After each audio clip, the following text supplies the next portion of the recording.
Start.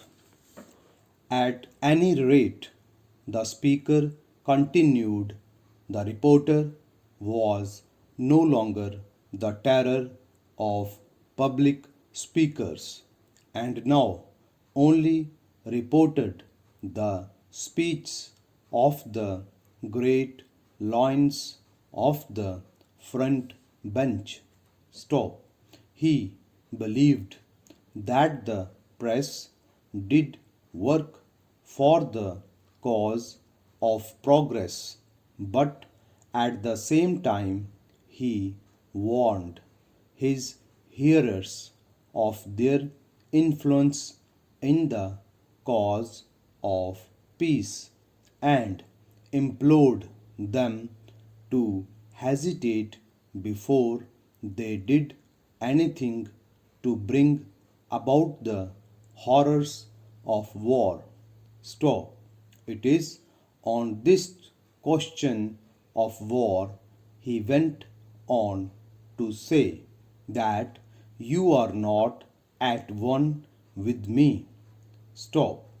You must not be vexed if I venture to repeat that I cannot see why you should condemn at all times and under all circumstances the influence of the press in this matter, as if it were the duty of the journalist, in so many words, to denounce all wars and cry for peace on every occasion.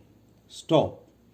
A notable writer says war is sacred, and there can surely be no doubt that it is absolutely necessary to use force for the suppression of tyranny and wrongdoing.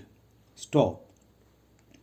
I may not be able to see you for a long time to come, so I hope you will not fail to write me on this subject. Stop. Doubtless you will be able to find some objections to my statements. Still, I am able to think that you will modify your views in the early future. Stop.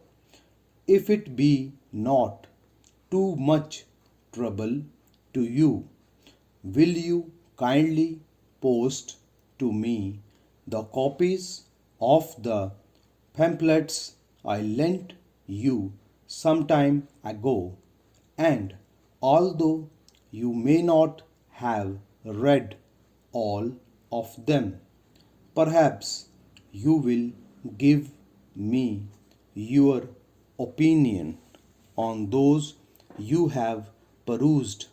Stop. We should exhibit charity in our words at all times, and in this spirit I trust we shall always express our thoughts when writing to each other on controversial topics. Stop.